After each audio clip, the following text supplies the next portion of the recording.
வணக்க மக்களே, welcome to the பென்ட்ரெஸ்ட் show. இன்னைக்கு ஷோ நம்ம பார்க்க போறது ரோட் கில் அப்படின்ற ஒரு இங்கிலீஷ் மூவியோட ரிவ்யூ. இந்த படம் பாத்தீங்கன்னா 2011 ரிலீஸ் ஆன ஒரு படம். இப்ப இந்த படத்தோட தமிழ் டப்டு வெர்ஷனை வந்து யூடியூப்ல ரிலீஸ் பண்ணிருக்காங்க. அதுவும் அல்டிமேட் பிரெடேட்டர் அப்படின்ற நேம்ல. இந்த படம் ஒரு ரோட் ட்ரிப்ல, அதுவும் ஒரு வித்தியாசமான கிரியேச்சர்னால நடக்கக்கூடிய சம்பவங்கள் அப்படின்ற தீம்ல தான் இந்த கதை நகருது. ஆக்சுவலி அயர்லாண்டை சேர்ந்த 6 நண்பர்கள் ஒரு ரோட் ட்ரிப் போறாங்க. போன இடத்துல ஒரு பிட் ஸ்டாப் போடுறாங்க. அங்க லூக்கா அப்படின்ற ஒரு நபரை சந்திக்கிறாங்க. அந்த நபர் இவங்களை ஏமாத்தி ஒரு டாலரை வந்து விற்க ட்ரை பண்றாரு.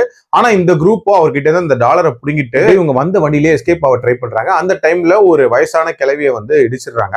அந்த கிழவி இவங்களுக்கு ஒரு சாபம் கொடுக்குது.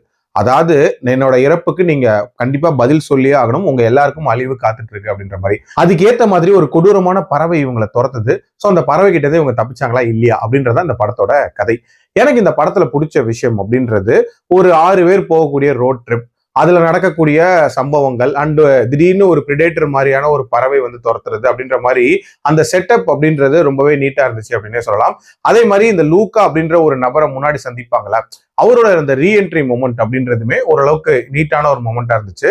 ஆல்சோ அந்த கிளைமேக்ஸ்ல இந்த சாபம் பழிச்சுதா இல்லையா அப்படின்ற அந்த முடிவுமே ஒரு மாதிரி டிஃப்ரெண்டா எடுத்திருந்தாங்க. அண்ட் டியூரேஷன் வைஸ் பாத்தீங்க அப்படின்னா லெஸ் தென் 1.5 ஹவர்ஸ்க்குள்ள முடியக்கூடிய ஒரு படம் தான். ஒரு பயங்கர குயிக் வாட்சாவே பார்த்துடலாம். ஆனா பிரச்சனை என்ன தெரியுமா, இந்த இனிஷியல் செட்டப் எல்லாமே நீட்டா இருந்தாலும் இந்த கதையில அதுக்கப்புறம் த்ரில் எலிமெண்ட் அப்படின்றது இவங்க ஜென்ரேட் பண்ணவே இல்லை அப்படின்னே சொல்லலாம்.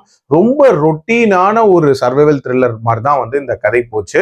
ஆல்சோ இந்த 6 பேர் போகக்கூடிய ரோட் ட்ரிப் அப்படின்றதே வந்து நிறைய படங்கள் இந்த மாதிரியான ஒரு ஸ்டைல்ல ரிலீஸ் ஆயிருக்கு. இன்ஃபேக்ட் நம்ம சேனல்லே நான் நிறைய ரிவ்யூ பண்ணியிருக்கேன் அப்படின்னே சொல்லலாம். அதுல இருந்து ஏதாவது விதத்துல மாறுபட்டு இருக்கு அப்படின்னு கேட்டீங்கன்னா சுத்தமா இல்லை. அதே மாதிரியான ஒரு செட்டப் தான். இன்ஃபேக்ட் மேக்கிங் வைஸுமே ரொம்ப ரொம்ப சுமாரா தான் எடுத்திருக்காங்க. எஸ்பெஷலி அந்த பறவையை டிசைன் பண்ண விதம் அப்படின்றதெல்லாம் ரொம்ப ரொம்ப பிலோ பாரா தான் இருந்துச்சு அப்படின்னே சொல்லலாம்.